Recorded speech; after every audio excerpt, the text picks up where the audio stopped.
सगळ्यांचा सहमत आहे की तो राजन जाडण्यांनी बनवला, पण तू थोड्याशा गोष्टी त्या क्लिअर कर. 2016चा गणपती कोणी बनवला? 2016 नाही, मला वाटतं 2015चा आहे वाटतं तो. हा 15 तर ते चिंचपोकळीत आम्ही गेलो होतो, मूर्तिकार शोधले तिथे, कार्यशाळेला भेट दिली. तिथे आम्हाला एक प्रणय वस्त्रे म्हणून मिळाले, तर त्यांच्या माध्यमातून. तर त्यावेळेला त्यांनी तो एक गणपती बाप्पांचा एक त्यांनी राजन जाड जे आहे सुप्रसिद्ध त्यांच्या फेसला मॅच करून त्यांनी एक तिथे गणपती बाप्पा घडवला होता. तर मग ते आमच्या मंडळाच्या टीमला सगळ्यांना आवडला. 16 खूपच वेगळा डिसिजन घेतला, खूप वेगळा. बरोबर. एक यंग मूर्तिकार होता आपला कुणाल दादा पाटील, त्याच्या कॉन्टॅक्ट मध्ये कशा आला की गरुडाची मूर्ती कशी 17, 18 मध्ये पण तुम्ही खूप वेगळा गणपती होता. बरोबर. ते प्लॅनिंग कसं केलेलं, कारण की एवढा कॉन्फिडन्स झालेला होता तुम्ही दादांवर. बरोबर. त्यामध्ये छोटे छोटे किस्से झाले. नाही, माझं प्लॅनिंग म्हणजे काय, मी तुम्हाला एक विशेषता सांगेन. पुन्हा दादाने एक बोललेला, त्यांना बॅकग्राऊंड लय मोठा लागतो आणि तुमच्या मंडळामध्ये खूप जिद्दी आहे. त्याच्याबद्दल सांगा. मला 2 फुटाचा 2 वर्ष. हो, 2 वर्ष. पहिल्या वर्षी 2 फुट आहे, दुसऱ्या वर्षी 4 फुट आहे. दादा म्हणाले ठीक आहे. मग 21 मोठा गणपती केलेला रथावरती. 22ला सॉरी 22 रथावर. त्याबद्दल काय सांग थोडासा एक्सपिरियन्स? ते इथंच बनलेलं होतं भव्य मूर्ती. हो, सिद्धे दादाने आम्हाला ती आपली शंकराचीच आपलं ते समुद्र मंथन दादाने आम्हाला एक संकल्पना दाखवली.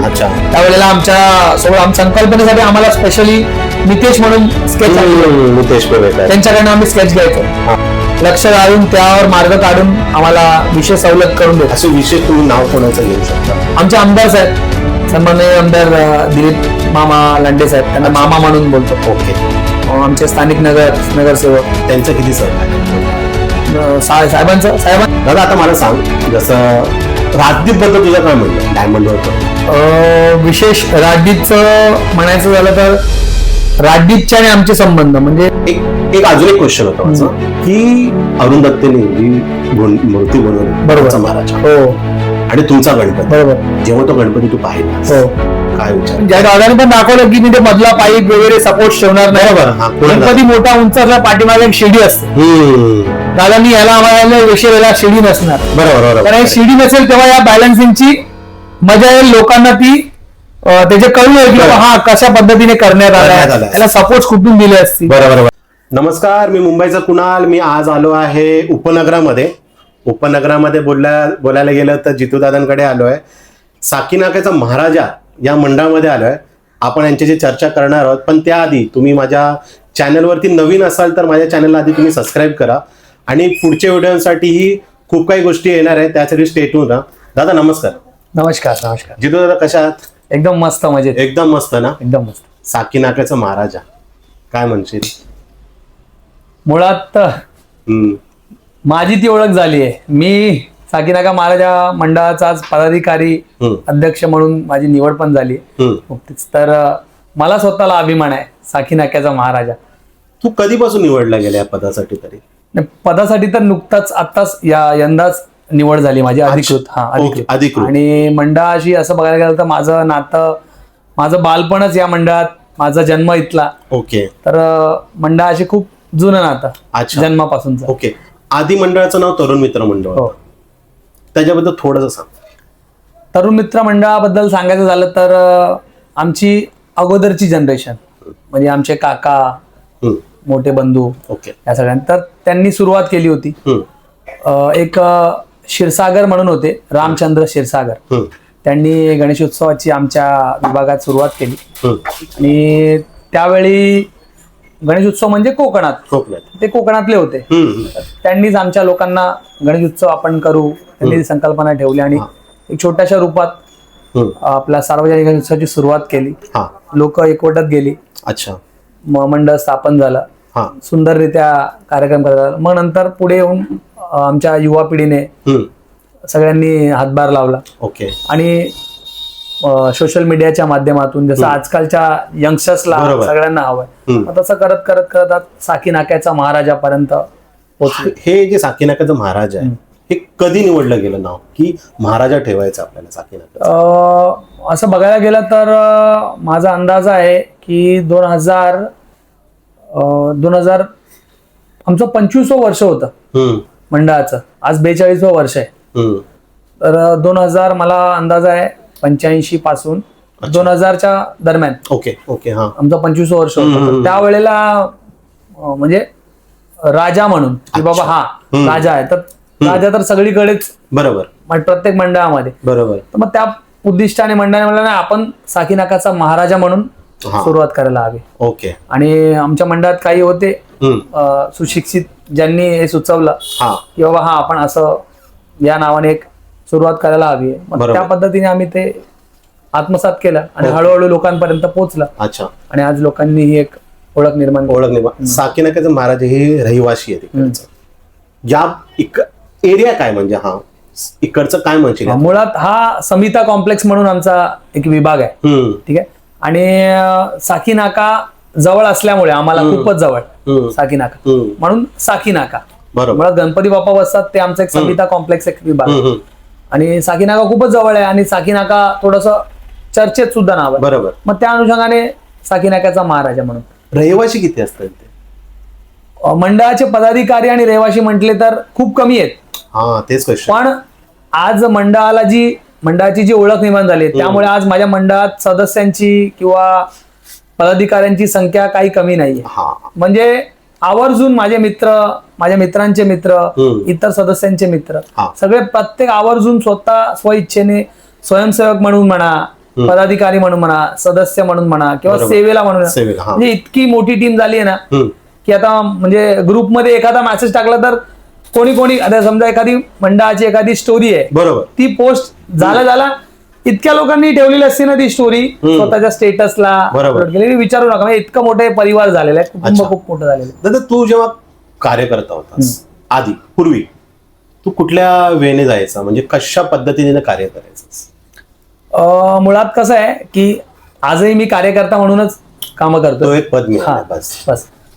सुरुवात अशी आहे की आमचे जे अगोदरची जी जनरेशन होती, जे आमचे काका आणि ते म्हणाल त्यांच्या वेळेला आम्ही त्यांच्यासोबत हातभार होतो. कसं की डेकोरेशन म्हणा, पाचची टीम एक बॅकअप टीम म्हणून आम्ही कामं करायचो. आपल्याला अजून काय करता येईल, गणपतीच्या आगमनात काय करता येईल तसं करत होतो. ते करता करता हळूहळू आज अध्यक्षांपर्यंत पोहोचलेला आहेस. ओके. आता तरी कार्यकर्त्यांची संख्या किती आहे आता 25च्या डेटला, जे 26 मध्ये अधिकृत कार्यकर्ते? जवळपास कार्यकर्ते तर मला वाटतं की मी सांगू शकत नाही फिगर, कारण दररोज एक वाढत असतं. तर त्याप्रमाणे कार्यकर्ते तर मी तुम्हाला, पण पदाधिकारी, अधिकृत पदाधिकारी म्हटले तरी मला वाटतं काय नाही तरी एक 50 लोकांची टीम आहे. 50 लोकांची. आता तू एक अध्यक्ष आहेस, तुझ्या हात भरपूर जण कार्यकर्ते आहेत, एक वरिष्ठ कार्यकर्ते आहेत. तू त्यांच्या बरोबर कसं कोऑर्डिनेट करतोस? वरिष्ठांचा हातभार एवढंच आहे की त्यांचं नाव आहे, त्यांची ओळख आहे आज आमच्या या विभागामध्ये, कारण आजवर त्यांनीच इथपर्यंत मंडळाला घेऊन आले. तर त्यांची ओळख आहे, त्यांचं नाव आहे, त्यांचा हातभार आहे, त्यांचं मार्गदर्शन आहे. तर त्यांच्याच सगळ्या मार्गदर्शनाने, त्यांच्या सल्ल्याने आम्ही कोणत्याही गोष्टी मांडतो त्यांच्यासमोर. मग त्यांच्यातून काही सूचना आल्या की आपण हे असं करायला हवं, मग त्यावर विचार करतो आणि मग त्या पद्धतीने हाताळतो. कुठला कार्यकर्ता एक आयडिया घेऊन येतो की दादा मला असं करायचं, आपल्याला आपण करूया मंडळासाठी, तू त्याला किती टक्के रिस्पॉन्स करतोस? आता कार्यकर्त्याचं तुम्ही म्हटलं म्हणून मी सांगेन की जसं आमच्या मंडळामध्ये आता मी आमच्या सोशल मीडिया सांभाळतो, जॅक ओळखत असाल तुम्ही? ओळखतो. तर जॅक सुद्धा एक कार्यकर्ता म्हणूनच मंडळात आला होता. बरोबर. त्याने पण कार्यकर्ता म्हणून एक सूचना दिल्या की आपण ह्या गोष्टी करायला हव्यात. मित्र म्हणून ठीक आहे, पण कार्यकर्ता मंडळाला काय करता येईल सोशल मीडियाच्या माध्यमातून वगैरे. मग त्यांनी एक नवीन संकल्पना ठेवली की आपल्याला ह्या गोष्टी करायला हव्यात, सोशल मीडियावर आपण हे करू शकतो, आपल्या मंडळाचे व्हिडिओज वगैरे. बरोबर. मग त्या गोष्टी आत्मसात केल्या आम्ही की नाही जॅकचं मंडळ, मग त्याचं सजेशन होतं ते सजेशन आज कुठपर्यंत घेऊन गेलं. आज म्हणजे मी उदाहरण द्यायचं झालं की आज मुंबईला मी अनेक मंडळ आहेत मोठमोठे, कुठल्याही मंडळात मी गेलो आणि मी साकीनाका महाराजातून मी आलोय बरोबर कार्यकर्ता म्हणून, तरी मला त्या मंडळात तितकाच आदर मिळतो, रिस्पेक्ट. तर ह्या गोष्टी का सोशल मीडियाच्या माध्यमातून कसं आहे, ते एक जॅकचं उदाहरण दिलं. अशा प्रत्येकाने अनेकांनी सूचना दिलेल्या आहेत, काही सजेशन दिलेले आहेत की आपण हे करायला हवंय. तसं प्रत्येक कार्यकर्त्याची त्याची विचारसरणी असते, त्या थॉट प्रोसेस असतो, तो त्या पद्धतीने काहीतरी ऍडवाइस करतो. बरोबर. आता आपण थोडा मागे जाऊया. मागे पहिला गणपती तो तुमच्या चिंचपोकळीतनं आला बरोबर, सगळ्यांचा असं समज आहे की तो राजन झाडण्यांनी बनवत, पण तू थोड्याशा गोष्टी त्या क्लिअर कर. 2016चा गणपती कोणी बनवलेला? 2016 नाही, मला वाटतं 2015चा आहे वाटतं तो. हा 15 सॉरी 15चा. तर ते चिंचपोकळीत आम्ही गेलो होतो आणि शेवटी मुंबई कार्यशाळेकडे गेलो. तर शेवटी आज आपण या विभागातनं गणेश मूर्त्या घेत होतो आणि तिथे गेल्यावर थोडासा बजेटचा तर फरक पडतो. मग तिथे आम्ही मूर्तिकार एक दोन पाहिले, भेट घेतली. मग आपण कसं करायचं, मोठी मूर्ती घ्यायची आहे, तिकडनं आणणं कसं, ते काय अंदाजा नव्हता. बरोबर. मग त्यावेळेला आम्ही ठरवलं की आपण इतक्या उंचीपर्यंत गणपती बाप्पाची मूर्ती घेऊया, एक ठराविक अंदाजा ठेवला. मग मूर्तिकार शोधले तिथे, कार्यशाळेला भेट दिली. मग तिथे आम्हाला एक प्रणय वस्त्रे म्हणून मिळाले, तर त्यांच्या माध्यमातून. तर त्यावेळेला त्यांनी तो एक गणपती बाप्पांचा एक राजन जाड जे आहेत ते तर सुप्रसिद्ध मूर्तिकार, त्यांच्या फेसला मॅच करून त्यांनी एक तिथे गणपती बाप्पा घडवला होता. तर मग ते आमच्या मंडळाच्या टीमला सगळ्यांना आवडला. मग त्यावेळेला तो मूर्ती तिथे फायनल झाला की बाप्पा हे बाप्पांचं रूप आपल्याकडे येईल. इकडनं तिकडे जाणं, चिंचपोकलीला जाणं, तेव्हाचा एक्सपिरियन्स काय होता? तेव्हाचा 2015चा एक्सपिरियन्स असं सांगेन की त्यावेळेला अंदाजा नव्हता आम्हाला पण गणेश मंडळ काय करतात. करेक्ट आहे. आपल्याला तिकडनं इथे आणताना काय काय गोष्टी अडचणी येतील, तर या गोष्टींची तर आम्हाला काय कल्पनाच नव्हती. बरोबर. फक्त एक विचारधारा नवीन टीमने केली होती की आपण जाऊया, परेडला जायला हवाय, कार्यशाळेत जायला हवाय. तिकडचे जे म्हणजे त्यांच्याकडे कसं असतं, त्यांच्याकडे एक पर्टिक्युलर गणपती म्हटला की आपण एक पर्टिक्युलर बॉडी असते की या साईजची बॉडी, बरोबर, या साईजच्या बॉडीमध्ये तुम्ही काय संकल्पना घडवू शकता. मग आपण ते स्केच आहेत किंवा तुम्ही काय नवीन, आता तर खूप पद्धती आलेल्या, पण त्या पण स्केच असणार, त्या स्केच हा स्केच हा आपण या बॉडीमध्ये घडवायचा. मग ती तशी सुरुवात झाली. मग आम्ही ते तिकडे गेल्यावर आम्हाला कळलं की या पद्धतीने इकडचे मंडळ कार्य करतात. मग आपण पण त्यामध्ये हातभार लावला की चला आपण पण सुरुवात करूया. मग त्यावेळेला पर्टिक्युलर त्यांनी एक आम्हाला दाखवलं स्केच की आपण हा गणपती असं असं करू शकतो या बॉडीमध्ये. बरोबर. त्या पुढाकार घेतला. मग तेव्हा आम्हाला कळलं की गणेश मूर्त्या मोठमोठ्या ज्या घडतात त्या कशा घडतात, बरोबर, त्यांच्या घड्याच्या मागे संकल्पना काय आहे, ते अगोदर कशी प्लॅनिंग होते, बरोबर, स्केच तयार होतात, त्या सगळ्या गोष्टी आम्हाला तेव्हा कळल्या. मग तिथून सुरुवात झाली तिकडनं. मग 2016 खूपच वेगळा डिसिजन घेतला तुम्ही, खूप वेगळा. बरोबर. एक यंग मूर्तिकार होता आपला कुणाल दादा पाटील, त्याच्या कॉन्टॅक्ट मध्ये कशा आला, ती गरुडाची मूर्ती कशी बुक केली? विशेषतः त्यावेळेला असं झालं होतं की 15ला तर आम्ही त्या चिंचपोकलीला वगैरे पोहोचलो. मग आम्हाला माहिती पडलं की कार्यशाळा म्हणली परेल वर्कशॉपचं नाव भरपूर मोठं आहे, तिकडनंच मोठमोठ्या मूर्त्या आहेत. तर त्यावेळेला बोलो वर्कशॉप मध्ये जाऊया. मग वर्कशॉप मध्ये गेलो. तर त्यावेळेला आमचं मंडळ नुकतंच म्हणजे मोठ्या मूर्त्या आणायची आम्ही तयारी केली होती सगळी, पण आता त्याच्यासाठी काय पूर्वतयारी घ्यायची आहे, ती पूर्वतयारीची तर तेवढी नॉलेज नव्हता. त्या दृष्टिकोन आम्ही गेलो. तिथे गेलो, अगोदर आम्हाला सर्वात पहिला खातू सर मिळाले. खातू सरांबरोबर चर्चा झाली. तर कसं आहे, जेवढी मोठी मंडळ आहेत ना, ह्यांच्या मोठ्या मूर्त्यांची तयारी जी आहे ना ती फेब्रुवारी मार्च या महिन्यापासून सुरुवात होती. हो, पण त्यावेळेला आम्हाला त्या गोष्टी माहिती नव्हत्या. म्हणजे आम्ही अगोदरच लेट झालोय आणि त्यात मोठ्या मूर्त्या ट्रॉल्याप्रमाणे ट्रॉलीवरती जॉब होतो, त्या ट्रॉली प्रमाणे करायचं असतं. तर त्यावेळेला आमच्याकडे तशी ट्रॉलीची पण तयारी नव्हती. त्यावेळेला तुमचा गणपती पाटावरती? हो, पाटावरतीच होतं, ते तिकडे देतोय मी. तर ट्रॉलीची पण तयारी नव्हती. मग आम्ही कारखान्यात गेलो. मग कारखान्यात तुम्हाला कसा हवाय, काय स्केच आहे का, मग आम्ही स्केच दाखवले 2-3 तुमचे. हो, आमच्या मित्रांकडनं गोळा केले.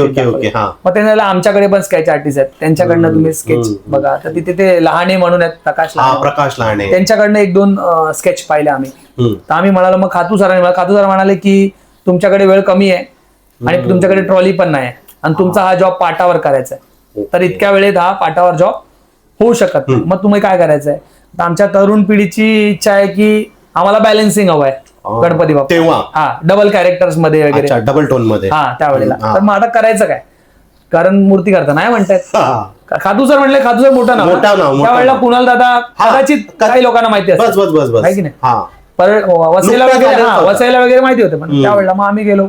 मग शोधता आम्हाला आतमध्ये आणखी एक मूर्तिकार आहेत कृणाल पाटील म्हणून, त्यांना भेटा. मग आम्ही दादांकडे गेलो.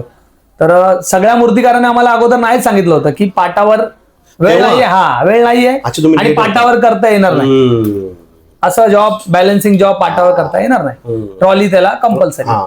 मग आता आम्ही म्हणलं, मग त्यावेळेला आम्ही दादांकडे गेलो. मग दादा म्हणाले अच्छा ठीक आहे. मग दादांच्या कॅबिन मध्ये बसलो, तिथे दादांची चर्चा केली, स्केच दाखवले.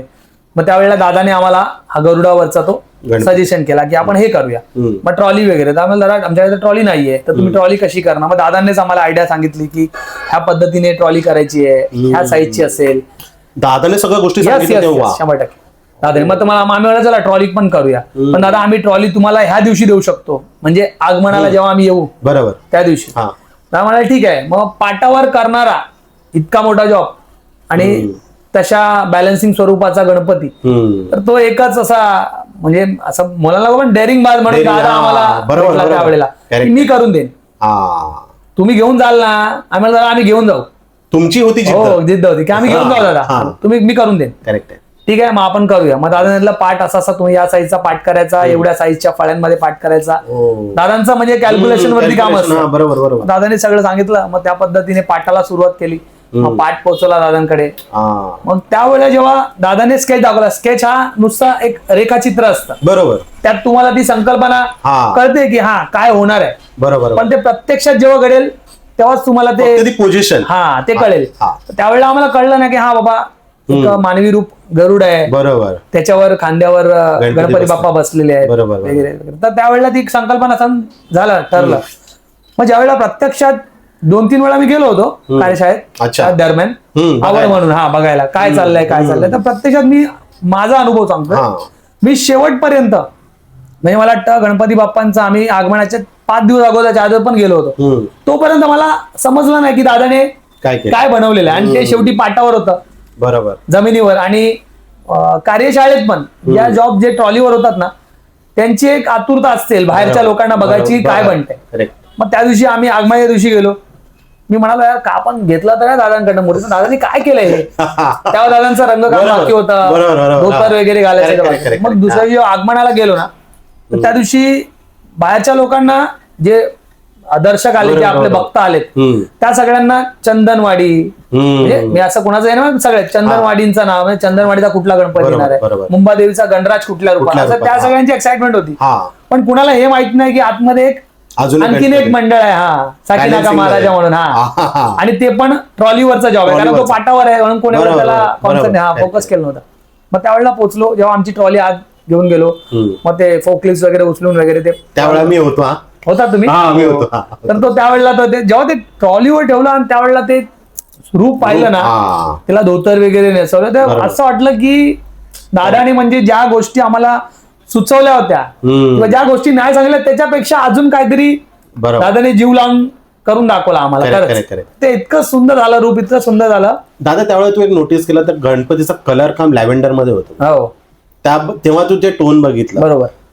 काय विचार केला, अरे हा कलर कसा. मी तुम्हाला खरं सांगतोय, त्यावेळेला दादांचे म्हणजे त्याच्या आदल्या वर्षीच दादांचा तो रंग खूप ट्रेंडिंग मध्ये, ट्रेंड मध्ये आला की मी इव्हन आमच्याकडच्या कुठल्या मूर्तिकारांना ते म्हणाले कुणाल दादाची पेंटिंग म्हणून तो रंग फेमस झाला होता, इतका फेमस झाला होता. अनेकांनी तो मॅच करायचा प्रयत्न केला, पण तसं त्याला रूप देता आलं नाही. बरोबर. पण नक्कीच तो दादांचा तो कलर एक म्हणजे दादाचा एक समजा ना, एक दादाचा ते विजिटिंग कार्ड होता. हा गणपती म्हणजे दादांचा, रंगानेच लोक ओळखायचे. बरोबर. चेहरा तर वेगळा, पण हा रंग म्हणजे दादांचा असं होतं. तेवढं ते फेमस होतं त्यावेळेला.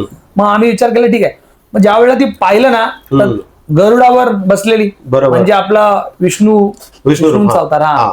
मग ते त्यावेळेला मग तिकडे एक जेव्हा आम्ही गणपती बाप्पांचा आगमनाला गेलो तर आतमध्ये 2-4 वयस्कर लोक होती वगैरे, तर त्यांनी म्हटलं अरे यार काय सजवलाय गणपती बाप्पा आणि धोतर वगैरे पिवळी. मग त्यांनी म्हटलं अरे बोलतात ना ते जसं पिवळा पितांबर आहे ना, तर ते म्हणजे ती आरतीमध्ये ते श्लोक आहे तो काय ते प्रत्यक्षात मला त्या दिवशी त्याचा अर्थ कळाला. बरोबर, की खरंच गरुडावर बैसून माझा कैवारी आला. तर ते खरंच की त्या आरत्या फक्त आपण बोलतो, प्रत्यक्षात त्याचा अर्थ काय आहे. बरोबर. दादानी ते आम्हाला मॅच करून दाखवलं. मग ते मला इतकं मनाला भारावून गेलं ना की खरंच सुंदर. मग जसं आम्ही आगमनाला बाहेर आलो लोकांची एकच चर्चा की हा कुठला मंडळ आहे, बरोबर, हे कोणतं मंडळ आहे, ज्याला कोणी रिकॉग्नाइज केलं नव्हतं आतमध्ये की साकीनाका महाराजा म्हणून कोणतं एक मंडळ आहे.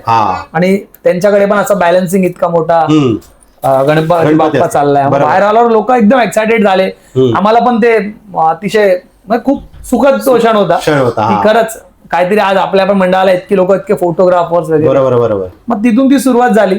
हा. मग तिथून त्यावेळेला कसं आम्हाला आता माहित नाही की बाबा आगमनाला पण इथे काय तयार असतात, काय बरोबर. नाही. आम्ही आमच्या पद्धतीने ज्या ज्या गोष्टी ट्रॉली येऊन गेले की बसवलं गणपती. सगळं शिकतोच ना माणूस. शिकतो. मग त्या पद्धतीने ते घेऊन त्यावेळेला आम्हाला रस्ता पण माहित नव्हता की इतका मोठा गणपती आणायचा कसा इथे. मग त्यावेळेला आम्ही एक अनुभव त्यावेळेला सांगेन मी तुम्हाला की रात्रीच्या वेळेला आमची यंगस्टर्स जेवढे आमची मंडळाच्या पदाधिकाऱ्यांची टीम आहे, आम्ही ही सगळी टीम रात्री बांबू स्टिक्स घेऊन मोठमोठ्या रात्रीच्या वेळेला का, कारण गणपती बाप्पा या रस्त्याने येणार आहे, इथे मध्ये कुठलं झाड लागतंय का, इथे कुठली केबल लागते का, इथे कुठे ब्रिज आहे का, कुठे खड्डा आहे का, तर पूर्ण रस्त्याचा सर्वे करायला आम्ही त्यावेळेला फिरत राहायचो रात्र. बरोबर. मग त्यावेळेला आम्ही तो शोधून काढलेला की साकी नाकापासून परळ ते साकी नाका यायला मार्ग कोणता सोपा पडेल. मग तो मार्ग आम्ही शोधून काढला होता. धारावी मार्गे आपल्याला असं करून फिरून येता. ओके. पण आता 17-18 मध्ये पण तुम्ही खूप वेगळा गणपती होता. बरोबर. ते प्लॅनिंग कसं केलेलं, कारण की एवढा कॉन्फिडन्स झालेला होता तुम्ही दादांवरती. बरोबर. त्यावर छोटे छोटे किस्से सांगा. नाही, आता प्लॅनिंग म्हणजे काय, मी तुम्हाला एक विशेषता सांगेन कुणाल दादांची, की कुणाल दादांकडे तुमचं मंडळ गेलं ना, पहिल्या वर्षी तुम्ही प्लॅनिंग कराल, पहिल्या वर्षी तुम्ही सजेशन्स द्याल, त्याच्यानंतर तुम्हाला हा माणूस कळेल, ह्याची कला कळेल की दादांची कला नाही. प्रत्येक सगळे पण दादा त्यांचं काम करण्याची टेक्निक, त्यांची पद्धत वेगळी आहे. मग त्याच्यानंतर तुम्ही त्यांना सजेशन देऊ शकत नाही. करेक्ट आहे. त्यानंतर तुम्हाला असं वाटेल की आमचं काम आहे इथून आगमन कसं सुखद आणि सुकर बोल. बरोबर. आणि त्यांचं काम आहे गणेश मूर्ती घडवायची. बरोबर. तर ती त्यांची जबाबदारी त्यांच्यावर सोडा. बरोबर. स्केच किंवा संकल्पना ते स्वतः डिसाईड करतील, तुम्हाला सांगतील ही संकल्पना आहे, याला मी ह्या पद्धतीने ठरवणार. आणि मला वाटतं जितकं तुम्ही दादावर सोपवाल, बरोबर आहे, तितकं ते रूप अजून निखरतं. कारण शेवटी मूर्तिकार ते आहेत ना, तुम्ही आणि म्हणी आपण दर्शक आहोत, आपण पाहणारे लोक आहोत, आपण भक्त आहोत, आहे की नाही. बरोबर. पण त्यांना माहिती की कुठे काय सपोर्ट हवा आहे, कुठे काय. मग आपण स्केच एखादा करताना आपण स्केच काही करू की गणपती बाप्पा असा असेल, पण त्याला प्रत्यक्षात घडवताना तो मूर्तिकारच आहे, म्हणून ते दादांवरच सोपवायचं. बरोबर. मग 17-18 ते दादांवर सोपवत गेलो. त्यामध्ये मध्ये एक काळ आला होता जेव्हा दादांकडे जागेची, तर त्यावेळेला पण कसं आहे, जागेच्या अभावामुळे बकरी अड्ड्याला जागेच्या अभावामुळे जितकं करता आलं दादाने तितकं करून दादा त्याच्याप्रमाणे बेस्ट करून दिलं. पण तुमच्या मंडळाबद्दल दादाने एक बोललेला, त्यांना बॅकग्राऊंड लय मोठा लागतो. तुमच्या मंडळामध्ये एक माणूस आहे खूप जिद्दी आहे, त्याच्याबद्दल सांगा. नाही, हा मुळात विषय असा आहे की 2016चाच म्हणतो मी अगोदर, की 16च्या वेळेला दादानी ते बॅलन्सिंग गरुडावर सुंदर एकदम रूप बनवलं. मंडळ शेवटी मंडळ असतं आणि शेवटी बजेट असतं. बजेट दादा देतोय, आपल्याला काहीतरी हवंय, चांगलं आहे, बॅकग्राऊंड का सोडायचं.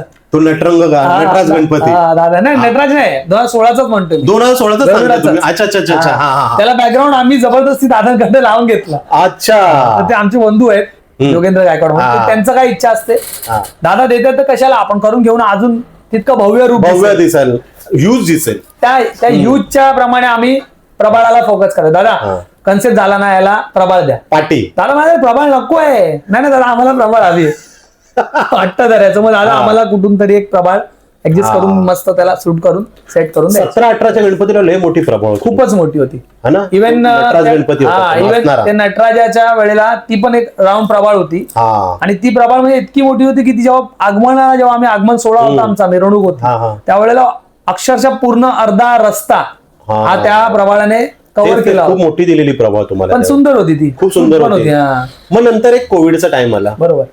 त्यावेळेला बघा खूप जणांकडे खूप अशा गोष्टी घडत होत्या, त्यावेळेला कसं मॅनेज केलेलं मंडळाने सगळ्या गोष्टी गणेश उत्सव? कोविडच्या वेळेला तर सर्वप्रथम तर सगळेजण कोविड मध्येच अडकले, निर्बंध आले, घराबाहेर निघायचं नाही वगैरे.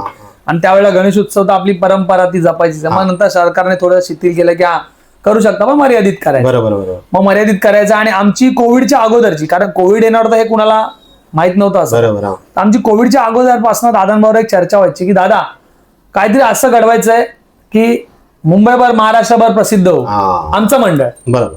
ते प्रत्येक एक मंडळाचा पदाधिकारी कार्यकर्ता म्हणून माझी भावना होती, मंडळाची भावना, प्रत्येकाची भावना असते. पण हे कसं सुचलं की मला एक करायचंय, जिद्दपणा कसा आला? नाही, जिद्दपणा सांगतो मी तुम्हाला. सुरुवात काही झाली की दादा काय तुम्ही दरवर्षी आम्हाला बनवून देताय. बरोबर. त्यावेळेला आम्हाला नॉलेज नव्हता, त्या अनुभव नव्हता की कसं आम्ही प्रसिद्धीकडे जाऊ शकतो, कसं आम्ही लोकांपर्यंत पोहोचू शकतो, जास्तीत जास्त भाविक इथे कसे दर्शन. आता म्हणाल जसं जॅक होता, अशा अजून मंडळी जॉईन झाले, तर ह्यांच्या माध्यमातून आता आम्ही तयारीत आहोत. बरोबर. तर आता काहीतरी आपण अजून सुंदर घडवू, तुम्ही त्याची तयारी करा. अच्छा. तर दरवर्षी दादा म्हणायचे, पण कसं मूर्तिकार म्हटलं की त्याच्याकडे पण लिमिटेशन असतं. माझंच Limitation मंडळ असतं. नाही, हो, सगळे बरोबर मंडळ आहे, आहेत. बरोबर आहे. मग त्याप्रमाणे काम कर. मग त्यानंतर कालांतराने 19 झाला, 20 ला आला कोविड. आमची ती 20 ला तयारी होती. अच्छा, तेव्हाची काहीतरी सुंदर सुंदर करायचं. मग हे झालं, कोविड आला.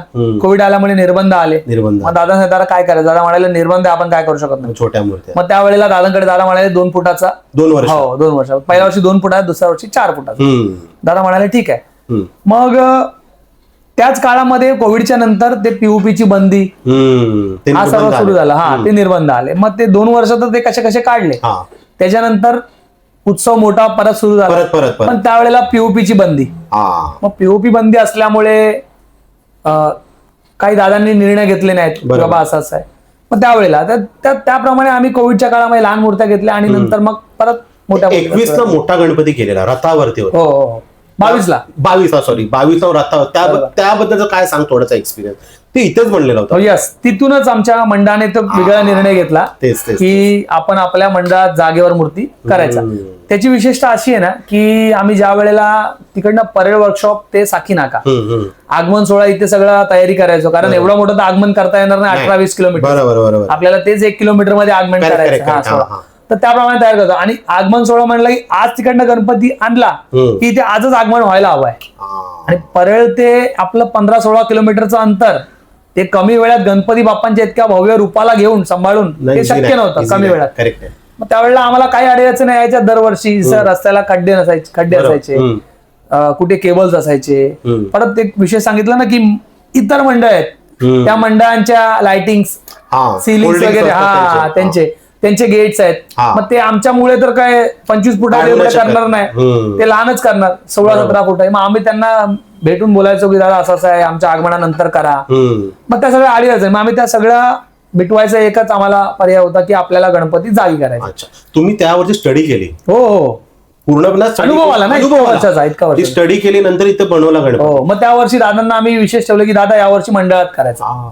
दादा मंडळात करायचं तर तुम्हाला जागा करावी लागेल, एवढी जागा हवी आहे, ह्या गोष्टी हव्या, त्याची तयारी आहे का तुम्ही? बरोबर. मग दादा तुम्ही म्हणतायत तर मग आम्ही तर नक्की तयारी करू. बरोबर.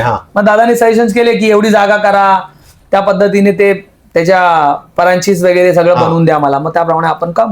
मग त्याच्यानंतर सिद्धेश दिघोळे ते काय झालं, म्हणजे दादा थोडासा वेळेचा अभाव झाला की काय झालं की नाही, म्हणजे बघा, सिद्धेश दादा असो, कुणाल दादा असो किंवा अजून अन्य कुठले मूर्तिकार, सगळ्यांबरोबर आमचे संबंध मैत्रीपूर्व आहेत, चांगले आहेत. कुणाल दादांकडनं सिद्धेश दादांकडे जायचं कारण ते काय असं म्हणजे काय दादांबरोबर काय आमचं वेळेचा अभाव असेल. फक्त मी सांगितलं की ते निर्बंध येत होते. त्या निर्बंधाच्या काळामध्ये एक काळ असा आला 2023 ला की त्यावेळेला दादाने ठरवलं होतं की मी मोठ्या मूर्त्या करणार नाहीत. कारण निर्बंध असल्यामुळे मोठ्या मूर्त्या करायच्या, परत त्याला सरकार हे करते. मग दादा म्हणाला मी सांगतो, कळवतो. तर त्याच्यामुळे मोठा गणेश मूर्ती म्हणजे आपल्याला सगळ्या पूर्वतयारीमध्ये कराव्या लागतात, सगळं प्लॅन करावं. हो, दादा त्यावेळेला म्हणाले करूया. तर त्याच्यामुळे आमच्याकडे वेळ जात होता. दादा तुम्ही जर असं करता तर तुम्हीच आम्हाला सजेस्ट करा, आम्ही काय करायला. दादाने सजेस्ट केलं. मग ते दादा सांगितलं की तुम्ही सिद्धेशकडे जाऊ शकता, काय विषय.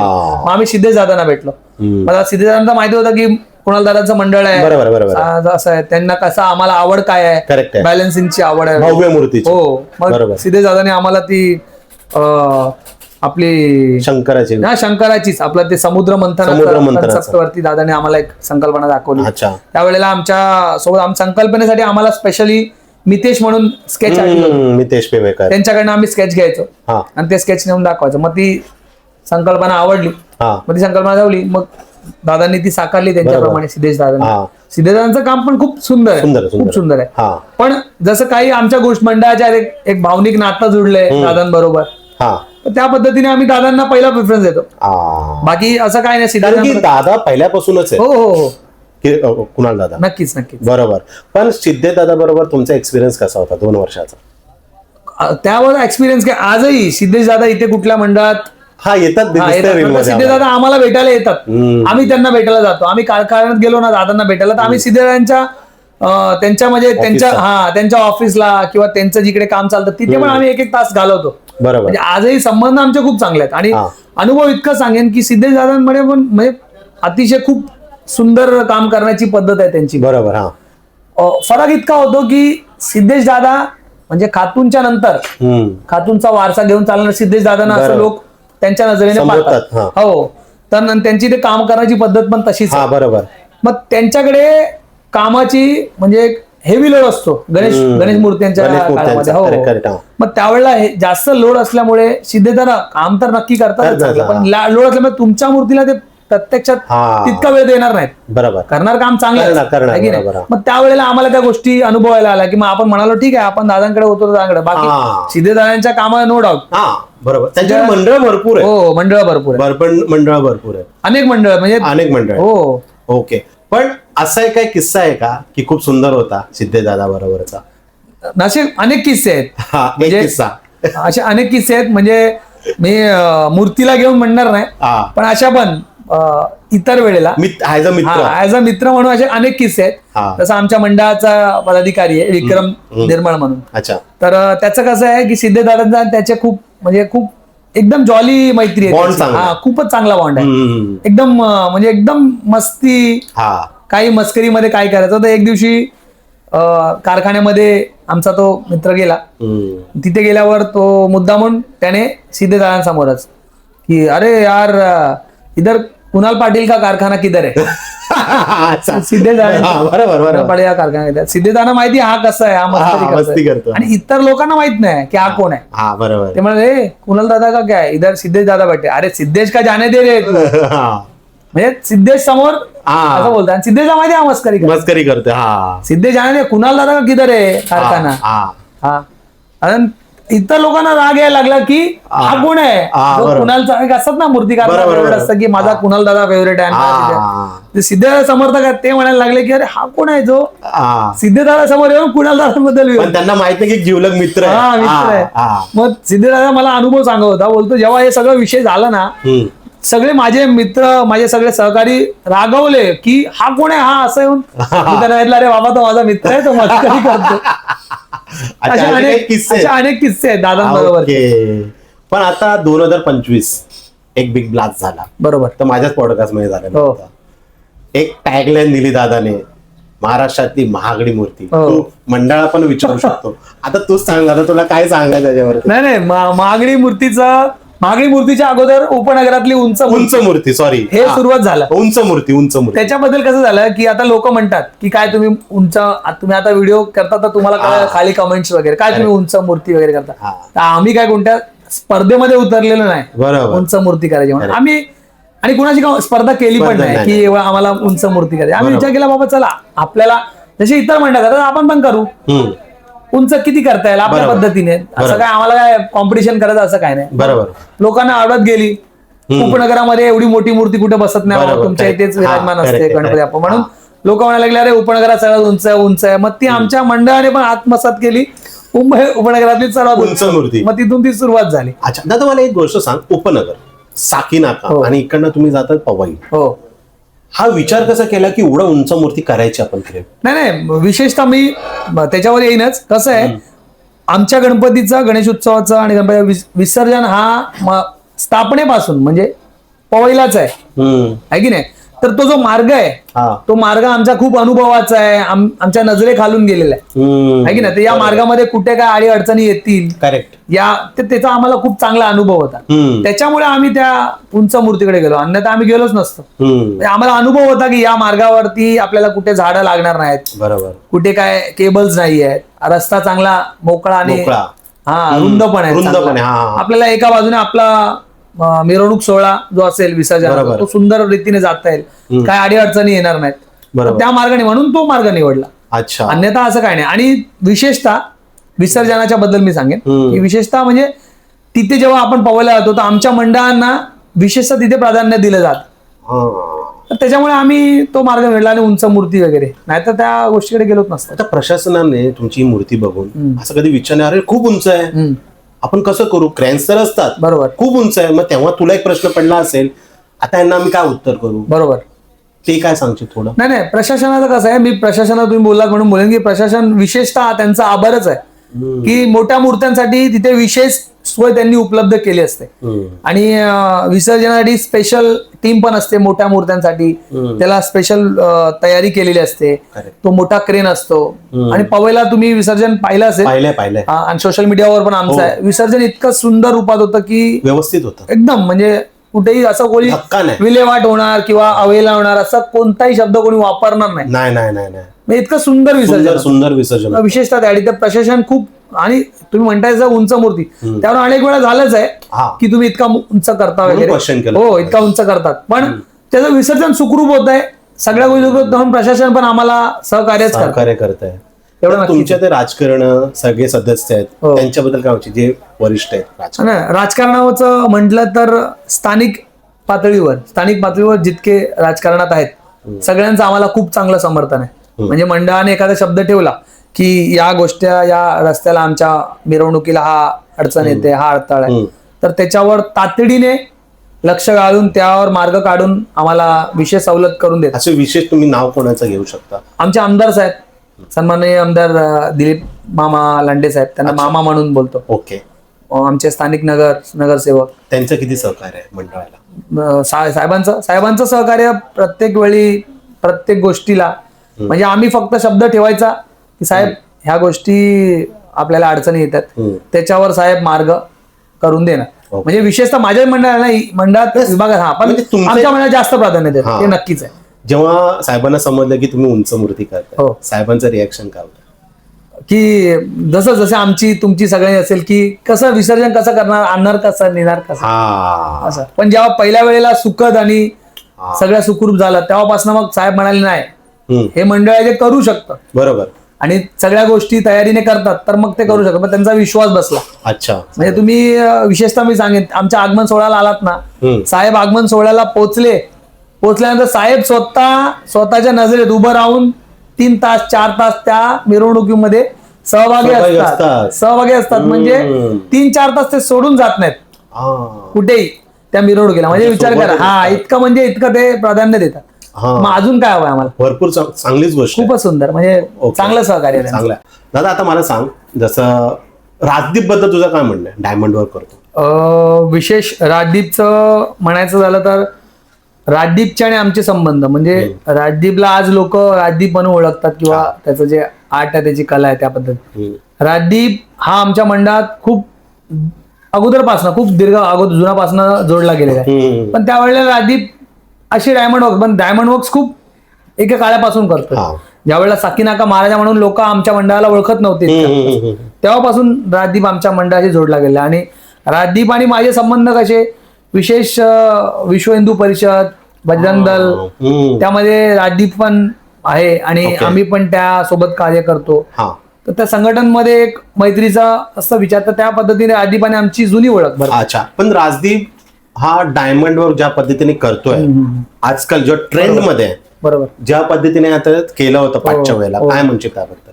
नाही, खरंच ते अप्रतिम आहे. राजदीपचं काम अप्रतिम आहे. आणि त्याच्या कामाला राजदीपच, म्हणजे राजदीपला कोण हरू शकतो तर राजदीपच सुंदर, कारण त्याचं काम एक वेगळ्या लेवलचं आहे. अच्छा. आणि विशेष एक गणपती बाप्पाला किंवा मंडळांना किंवा त्यांच्या मूर्तीला एक विशेष नवीन ओळख करून देणारा राजदीप खरंच आहे. ते ती कला आहे. आणि डायमंड वाले तुम्ही खूप पाहिले असतील अनेक, पण राजदीप ज्या पद्धतीने करतो, गणपती बाबाची सोंड असो, मुकुट असो, त्यांच्या हातातले कडे, म्हणजे ते ज्या बारकाईने तो सजवतो ना, ती एक वेगळीच कला आहे. म्हणून राजदीपचं पण खरंच आमच्या मंडळाला खूप हातभार आहे.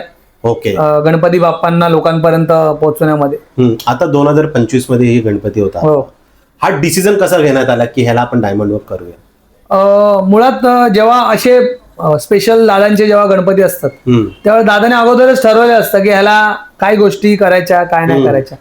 तर दादाने आम्हाला विषय सांगितलं होतं की आपल्याला याला डायमंड वर्क्स वरती जास्त लक्ष द्यायची गरज नाहीये. ओके. मग त्या अनुषंगाने आम्ही राजदीपला बोलवलं की असं असं आहे की आपला गणपती बाप्पा असा असा तयार होतोय, याचं रूप बघून घे कसं काय आहे. मग राजदीप अगोदरच आपल्याला एकदम जास्त पण वाटायला नको, भरलेलं नको, की बाबा काहीतरीच डायमंड तुम्ही करायचं, त्या पद्धतीने आपल्या ठराविक ठिकाणीच डायमंड करायचं. मग त्या पद्धतीने तू तयारी कर. मग राजदीप म्हणाले ठीक आहे, आपण त्याला सोंडेवरती थोडस करू, मुकुटाला करू, थोड्या कड्यांना करू. मग त्या पद्धतीने ते निर्णय घेण्यात आले. आता ह्या डायमंड वर्क मध्ये त्याने जास्त करून गोल्ड बरोबर कलर युज केला, त्यांनी आर्टिफिशियल युज नाही केले जास्त, मल्टी कलर नाही युज केले. बरोबर. जेव्हा तुम्हाला ते दिसलं की हा फक्त गोल्ड करतोय आणि प्रॉपर वेळ करतोय, माइंड मध्ये काय चालू? मग कसं आहे, शेवटी गणपती बाप्पांना कलर कोणता घेतलाय, म्हणजे बॉडी कलर आहे की कुणाला दादा असं ते ब्लूइश कलर करतात तसं आहे का, तर त्याच्यावरनं ते ठरवलं जातं. आणि राजदीप पण त्याच्या स्वतःच्या कामामध्ये तो इतका म्हणजे स्पेशलिस्ट झाला. Experience person. आणि स्पेशलिस्ट इतका झालाय की तो गणपती बाप्पा बघितला तो सांगतो की हा बा ह्याला ह्या पद्धतीचं डायमंड चांगलं वाटेल. बरोबर. पण तुम्ही बघा राजदीपचे डायमंड बघाल ना, तर सगळ्याकडे सारखे डायमंड नसतात, प्रत्येकामध्ये व्हेरिएशन आहेत, खूप पद्धत वेगळी वेगळी आहे. म्हणजे ते गणपती बाप्पाला असो, नवरात्रीच्या वेळेला मातेला असो, प्रत्येक ठिकाणी त्यांनी व्हेरिएशन ठेवले, टिकून ठेवले. मी राजदीपला अनेक वेळा भेटतो, मला राजदीप आता पुढे काय, इसके आगे क्या, ठीक है डायमंड होता, अभी इसके आगे क्या, बोलता है इसके आगे भी कुछ सोचा है, कुछ नया करेंगे और अच्छा, जैसे इस साल आएगा तो करेंगे तो आपको दिखाई देगा. तर त्या पद्धतीने त्यांनी पण ते ठेवलेले आहेत ठरवून. पण नाही, सुंदर काम आहे त्याचं. एक वर्ड काय बोलशील ज्याच्या कामाला?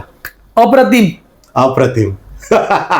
राजदीप भाई ऐकून घ्या, अप्रतिम काम करतो, असंच करत राहा. नक्कीच. आता दादा एक अजून एक क्वेश्चन होतं माझं, की अरुण दत्तेने जी मूर्ती बनवली महाराजा, हो, आणि तुमचा गणपती, बरोबर, जेव्हा तो गणपती तू पाहिलास, हो, काय विचार झाला? नाही म्हणजे कसं झालं की बघा, प्रत्येक मंडळाने आपली एक सिक्रेसी समजा, म्हणजे या वर्षी काय होणार आहे ती जपून ठेवलेली असते. बरोबर. तशी परळच्या महाराजासाठी त्यांच्या मंडळाने जपून ठेवली होती, आमच्या मंडळाने आम्ही जपून ठेवली. बरोबर.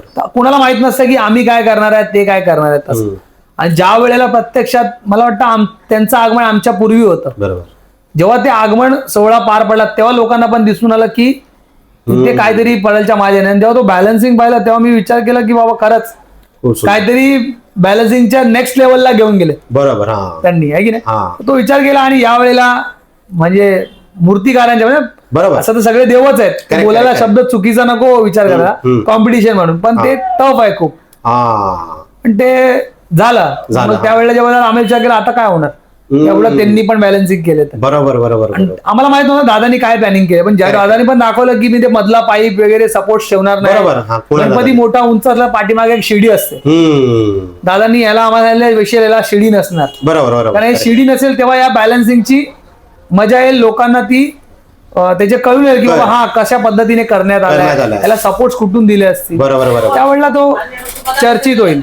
बरोबर. आता मला सांग, जसं साकीनाकाचा महाराजा हे तू समिता कॉम्प्लेक्स बनला, इथे इंडस्ट्री एरिया भरपूर आहे, बरोबर, माटाडी कामगार, बरोबर, आणि तू त्याचा एक काहीतरी पदावरती, काय म्हणशील त्याबद्दल?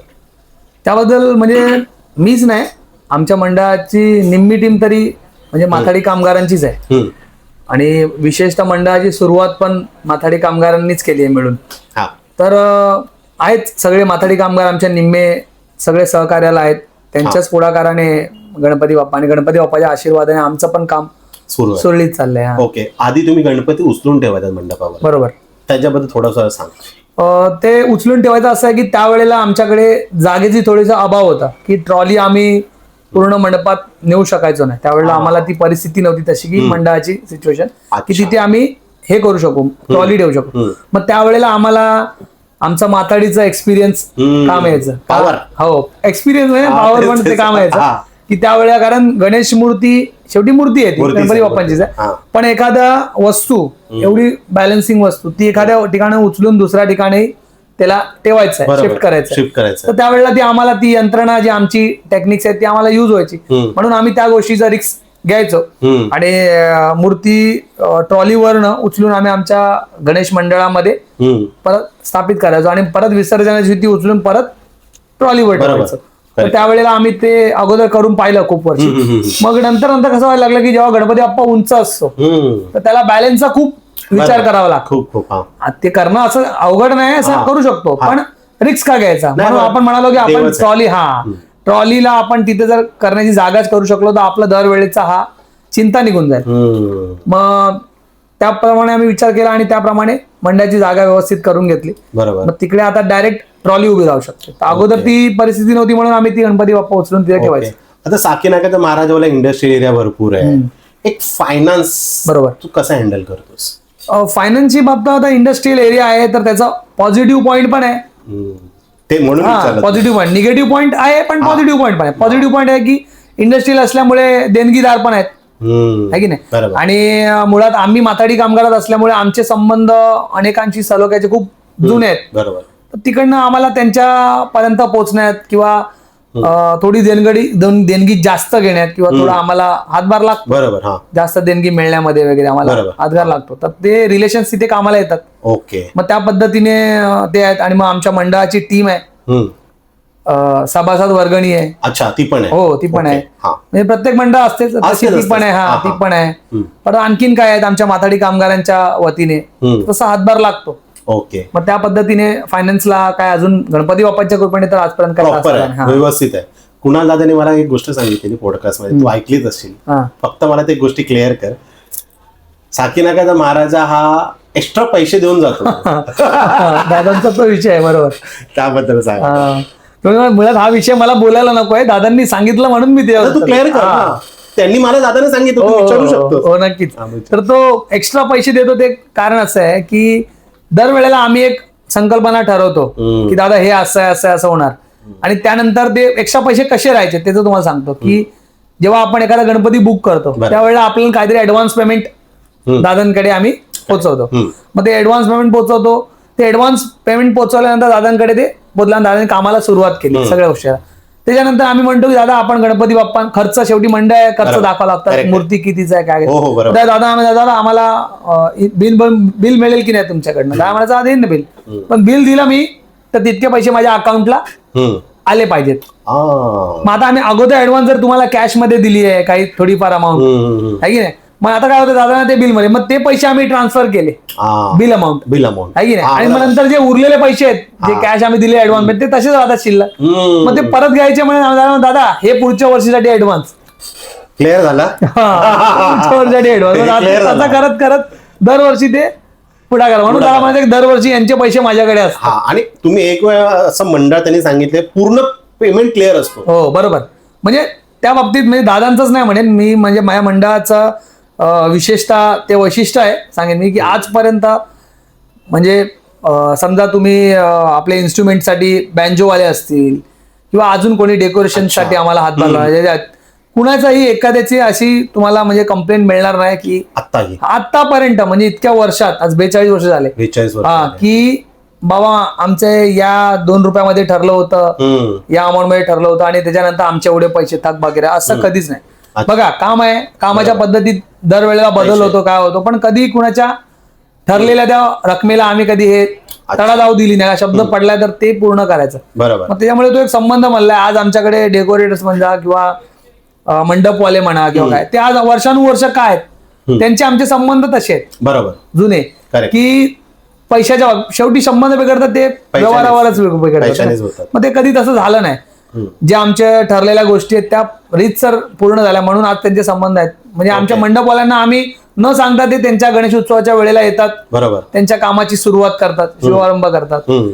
मूर्तिकारांचा पण आम्ही दादांकडे जाऊन बसतो, ठरवतो, ते तिकडून सुरुवात होते. म्हणजे त्या गोष्टीमध्ये आमच्या मंडळाने आजपर्यंत ते जपून ठेवलेलं आहे की कुणाबरोबर एकही रुपया कुणाचा बुडला किंवा राहिला पेंडिंग असं राहिलं नाही. अच्छा. कुणाल दादा पाटील जेव्हा तुम्ही त्यांच्या ऑफिसला साकीनाक्याला जातात, एक फ्रेंडली स्वभाव बघितला वसईला. जेव्हा दादा स्केच नाही दाखवत तो तुम्ही सगळ्या गोष्टी तिकडे करणार आणि तुम्ही ह्यूज अमाऊंटने सगळ्या गोष्टी बुक केल्या, बरोबर. त्यावेळेला डोक्यात काय चालू असतं? विषय असा आहे ना की दादांबरोबर इतकं जुनं संबंध झालेले आहेत की दादांवर मंडळाच्या पूर्ण टीमला सगळ्यांना पूर्ण विश्वास आहे की कुणाल दादांकडे आलो. शेवटी तुम्ही एक ते पॉटम आहे तुमच्या दादाने सांगितलं की याच्या आत यायला एक हिंमत लागते. ती पहिला आम्ही ती पहिला हिंमत गोळा करतो किंवा ही हिंमत झाली ती हिंमत करायची, हा हिंमत झाल्यावर माझ्याकडे चालायचं. मग नंतर तुम्हाला दादांकडे गेल्यावर तुम्हाला काही विचार करत नाही, संकल्पना काय आहे की तो व्यक्ती असा आहे की त्याच्या डोक्यात कधी काय चाललंय, कुठे काय बघतोय, कधी काय विचार करतोय ते कोणी म्हणजे जज करू शकत नाही. म्हणजे असं आहे. म्हणजे एक मी असं पाहिलेलं आहे म्हणजे त्यांच्या टीम्स मध्ये चर्चा करताना म्हणलं दादा त्या दिवशी आम्ही एक हा पिक्चर बघत होतो कोणता तरी अॅनिमेशन, दादा त्यांचा असा म्हणजे त्या अॅनिमेशन मध्ये दादांनी ते गोष्टी बघितल्या आणि दादांनी मग त्याच्यावर विचार केला की आपण अरे हे घडवायला हवंय. हे आणूया आपण. हो, मग दादा तसं कॅरेक्टर काहीतरी नवीन तयार करतात आणि त्याला गणपती बाप्पाशी जोडून एक नवीन कोणतं तरी रूप तयार करतात. दादांचं ती एक वैशिष्ट्य आहे ते खूप. ओके. दादा कधी काय विचारलं ते सांगता येतं. आता हा गणपती आपला साकीनकाचा, हा आपला महाराजा हो. नंदीवरती, हो जेव्हा तुमच्या मंडळासमोर बोलला की नंदी असणारे गणपती उभा असतात, बरोबर, थॉट का आला प्रोसेस? थॉट म्हणजे कसं झालं की मी म्हणालोच मागे तुम्हाला की आमचा दरवर्षी दादा या वर्षी काहीतरी एक असं नवीन. काहीतरी सुंदर करायचं, मुंबई महाराष्ट्र प्रसिद्ध व्हायला. तर दादा दरवर्षी म्हणायचे. तर ह्या गेल्या वर्षी काय झालं, दादा काय म्हणतो, मी माझा ब्रश तोच, माझे हात तोच, सगळं तेच. बरोबर. ती गणपती बाप्पांची इच्छा असते की मी ह्या रूपात प्रसिद्ध होणार वगैरे काय. प्रयत्न तर आम्ही सगळ्या प्रत्येकाला बेस्ट करतो. बरोबर. तर गेल्या वर्षी ठरवलं की आपण करायचं आहे ना, नक्की ना. बोलो हा ठीक आहे ठीक आहे, मग अशी संकल्पना आहे, मी तुम्हाला ते मिनिएचर बनवून मिनिएचर दाखवेन. आम्हाला ठीक आहे. मग मिनिएचर केल्यावर ते काय सजवलेलं नसतं ना, ते रूप दिलंय फक्त तुम्हाला. मग त्यावेळेस दादा दाखवलंय असं असं असेल, या पद्धतीने असं उभा राहील, ह्या पोज असेल, असं. दादांची एक अट असते की गणपती बुक करायला आलात तुम्ही गणपती बाप्पा, तर त्यावेळेला तुम्ही आणि मी, म्हणजे तू आणि अजून 1-2 जण, हे तिघच येणार माझ्याबरोबर, त्यांच्याबरोबर चर्चा करणार. त्यांच्या व्यतिरिक्त मी कुणाला ना मिनिएचर दाखवणार ना संकल्पना दाखवणार. मंडळाला जाऊन तुम्ही एक्सप्लेन करायचं. अच्छा, हे तुम्ही सांगायचं. त्यांना आवडणार नाही आवडणार, तुम्हाला आवडला म्हणजे मी समजणार मंडळाला आवडलं. बरोबर. मंडळाचं उत्तर तुम्ही आम्हाला घेऊन यायचं की बाबा हा मंडळाला आवडलेलं आहे. मग दादा म्हणायचं ठीक आहे. मग आम्ही म्हणायचो एकतर सगळ्या अगोदर रिक्स आमच्यावर टाकला की एवढ्या टीमला समजवायचंय, कन्व्हिन्स करायचं, दादा दाखवणार नाही असं. मग त्यावेळेला दादा दाखवलं असं असं संकल्पना आहे. मग आम्ही तिकडे 2-4 जण होकार दिला, पुढाकार घेतला, ठीक आहे. मग ज्या वेळेला ते मिनिएचर होतं, ते छोटासा मॉडेल होता वगैरे, तर जेव्हा ते इथे प्रत्यक्षात करायला आणलं, तर तेव्हा नंदी बैल आला इतका मोठ्या ट्रक मध्ये. इतका मी अगोदर बघून घाबरलो की दादाने हे काय केलंय, इतका मोठा नंदी बैल आला आणि इतका, दादा हे काय आणलंय तुम्ही? मग दादा म्हणाले काय तू बोलतस ना काहीतरी करायचं चांगला, घ्या आता मग करू आपण काहीतरी चांगलं. अच्छा, एक त्याच्यामध्ये योगायोग ना, त्या दिवशी ना, ज्या दिवशी ते दादांचं सामान आलेलं ना, त्याच्या दुसऱ्या दिवशी आमचं ट्रॉली पूजन होतं. अच्छा, ओके. ते गेल्या वर्षीचा मी अनुभव सांगतो. मला ते ट्रॉली पूजन दादांनी सगळं म्हणजे आपले मटेरियल जे लागणार आहेत, पार्ट्स वगैरे सगळे पाठवले तिथे, आणि ते आला. आणि त्या ट्रॉली पूजन, आता इतकं सगळं ठेवायचं कुठं? आणि जर एखाद्याने नंदी पाहिला तर लगेच लोक आपले आजकाल एवढे गेस करणारे गणपती काहीतरी आहे रे, हे ऐसा कुछ कन्सेप्ट आहे, म्हणून ते आम्हाला ते पण करायचं नाही. मग आम्ही त्यावेळेला काय करायचं, त्या ट्रकवाला एवढं ठेवायचं कुठं उचलून मंडपाच्या ऐवजी. मग त्या ट्रकवाल्याला कन्व्हिन्स केलं, दादा हे आजच्या रात्र तुझ्याच गाडीत आणि आम्ही उद्या आपण काढू वगैरे वगैरे. तर ते म्हणाले ठीक आहे वगैरे, त्याला पण कन्व्हिन्स केला खूप तासभर. मग त्याच्याबरोबर बोलणं झालं, मग ते सगळं करून ठेवलं. मग जेव्हा ते सेटअप करत होतो ना, आता जेव्हा आपण गणपती बाप्पा बनवतो, सगळ्या बाजूला त्या बांबूच्या प्रांची व्यवस्था बनवलेल्या असतात. तुम्हाला ते कळून येणार नाही की काय बनतंय एक्झॅक्ट, माहिती आहे की असं असं काहीतरी होणार, पण ते ऍक्च्युअल मध्ये दिसतंय कसं, ते जोपर्यंत फर्स्ट लुक मध्ये ओपन होत नाही, पूर्ण तुम्ही प्रत्यक्षात बघत कळणार नाही. मग इथे बनताना ते सगळी तयारी झाली, दादाने आम्हाला दाखवलं होतं मिनिएचर मध्ये. मग आम्ही बघितलं, अरे अरे असं असं बनतंय, पण एक्झॅक्ट ते कसं दिसतंय पूर्ण अखंड, ते मला काय पिक्चराइज करू शकलो, पण प्रत्यक्षात काही ते कळलं नाही. मग त्याच्यातच ते कव्हर केलं, लगेच आपल्या आगमन मंडपाकडे प्रस्थान केलं, तिकडून आम्ही ते घेऊन आलो. मग जेव्हा आगमन मंडपात जेव्हा ते पहिल्यांदा ओपन झालं, तेव्हा मी पण स्वतः प्रत्यक्षात बघितलं की गेल्या वर्षी गणपती काय आहे. अच्छा, त्याच्यानंतर इंस्टाग्रामला मी तो फोटो पाहिला आमचा, तो व्हायरल झाला फोटो. अरे अच्छा, आजचा गणपती केलाय का दादाने आपला? तेव्हा तुला कळलं? तेव्हा मला पण, तेव्हापर्यंत मला पण नव्हतं माहिती की दादाने नक्की केलेलं काय. कारण त्या बांबूच्या प्रांची मध्ये झाकलेलं सगळं अर्धा कवर्ड आहे, त्यात तुम्ही काय इमॅजिन कराल कसं काय दिसतंय, डोळे परफेक्ट आहे का, पोज परफेक्ट आहे, ते तुम्ही व्हिज्युअलाइज करू शकत नाही जोपर्यंत प्रत्यक्षात बघत नाही. बरोबर. तेव्हा मला कळलं की आणि जेव्हा लोकांपर्यंत पोहोचलं, लोकांना सगळ्या भाविकांना इतकं आवडलं, करेक्ट आहे. तर मग आपल्या मनाला पण वाटलं की नाही यार, दादा शब्द देतात तर ते करतातच. आता दादा हा गणपती तुमच्या इथेच बनला, बरोबर आहे. दादाचं जे मॅनेजमेंट आहे, ही मूर्ती किती फुटाची होती एक्झॅक्ट?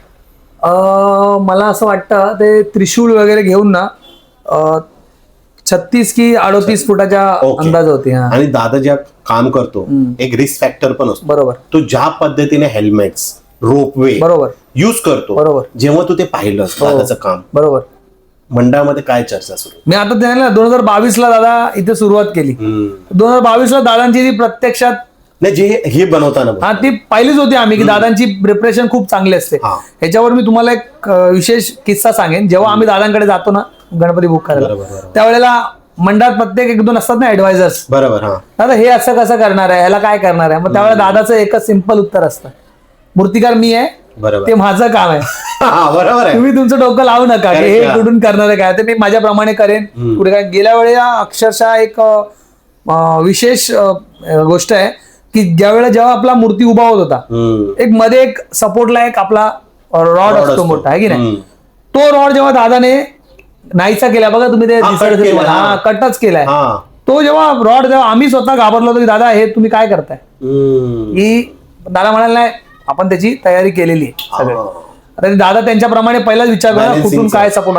कारण शेवटी इतका मोठा गणपती, रस्त्यात किती वेळा ब्रेकर्स येतील काय येतील ते पण माहित नाही, ते सगळं बॅलन्स राहायला पाहिजे ना. दादा मला काय नाही आपण तयारी केली. पण मी म्हणतोय खरंच तो रॉड कापल्यानंतर वगैरे म्हणजे आजपर्यंत इतके मोठे मोठे गणपती आले, पण जे आपल्या गेल्या वर्षीचं बॅलन्सिंग होतं ना तसं बॅलन्सिंग म्हणजे मला वाटलं की आपल्याला रॉडच नाही दिसत आहे. तेच विचार करा ना, माहिती रॉड नसताना पण इतकं सुंदर उभा आहे ना. विसर्जनाच्या वेळेला तुम्ही बघाल ना त्या क्रेनने जेव्हा हँग केले इतकं सुंदर ना, थोडं राईटला ना लेफ्टला जरा नाही, हल्ला पण जरा डगमगला नाही, काय नाही, सुंदर. म्हणजे दादांची ती प्लॅनिंग असते, बरोबर. ते वैशिष्ट्य आहे दादांचं कामं करण्यामध्ये. ओके. आता 2026 मध्ये मी पॉडकास्ट घेतला, दादाने सरळ रिव्हील केलं महाराष्ट्रातली सर्वात महागडी मूर्ती. काय याबद्दल आता तू सांग दादा. महागडी मूर्ती म्हणजे असं काय आपण ठरवलेलं नाही की आम्ही महागडीच करणार, पण ते दादांचं बोललो ना, दादांच्या इथे जायचं म्हणजे दादांच्या अटी असतात, ह्या गोष्टी करायचं तर इथपर्यंत यावं लागेल, ह्या गोष्टी करायचं इथपर्यंत यावं लागेल. पण मला एक गोष्ट सांग दादा, हे मॅनेज कसं केलंस?